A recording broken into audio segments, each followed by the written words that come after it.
ರಕ್ಷಣಾ ಸಂಶೋಧನಾ ಮತ್ತು ಅಭಿವೃದ್ಧಿ ಸಂಸ್ಥೆ ಡಿಆರ್ಡಿಒ ಹಾಗೂ ರಾಷ್ಟ್ರೀಯ ರಕ್ಷಣಾ ವಿಶ್ವವಿದ್ಯಾಲಯ ಆರ್ಆರ್ಯು ಮಹತ್ವದ ಒಪ್ಪಂದಕ್ಕೆ ಇಂದು ಸಹಿ ಹಾಕಿವೆ. ರಕ್ಷಣಾ ಮತ್ತು ಆಂತರಿಕ ಭದ್ರತೆಗೆ ಬೆಂಬಲವಾಗಿ ಸಂಶೋಧನೆ, ಶಿಕ್ಷಣ, ತರಬೇತಿ ಮತ್ತು ತಂತ್ರಜ್ಞಾನ ವಲಯಗಳಲ್ಲಿ ಸಹಭಾಗಿತ್ವ ಹೆಚ್ಚಿಸುವ ಉದ್ದೇಶವನ್ನು ಒಪ್ಪಂದ ಹೊಂದಿದೆ.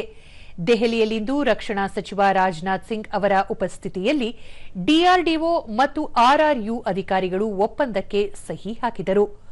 ರಕ್ಷಣಾ ಸಂಶೋಧನೆ ಮತ್ತು ಅಭಿವೃದ್ಧಿ ಇಲಾಖೆ ಕಾರ್ಯದರ್ಶಿ ಹಾಗೂ ಡಿಆರ್ಡಿಒ ಅಧ್ಯಕ್ಷ ಡಾ ಸಮೀರ್ ವಿ ಕಾಮತ್, ಡಿಆರ್ಡಿಒ ವಿಜ್ಞಾನಿ ಡಾ ಚಂದ್ರಿಕಾ ಘೋಷ್, ಆರ್ಆರ್ಯು ಉಪಕುಲಪತಿ ಪ್ರೊಫೆಸರ್ ಬಿಮಲ್ ಎನ್ ಪಟೇಲ್ ಈ ಸಂದರ್ಭದಲ್ಲಿ ಉಪಸ್ಥಿತರಿದ್ದರು.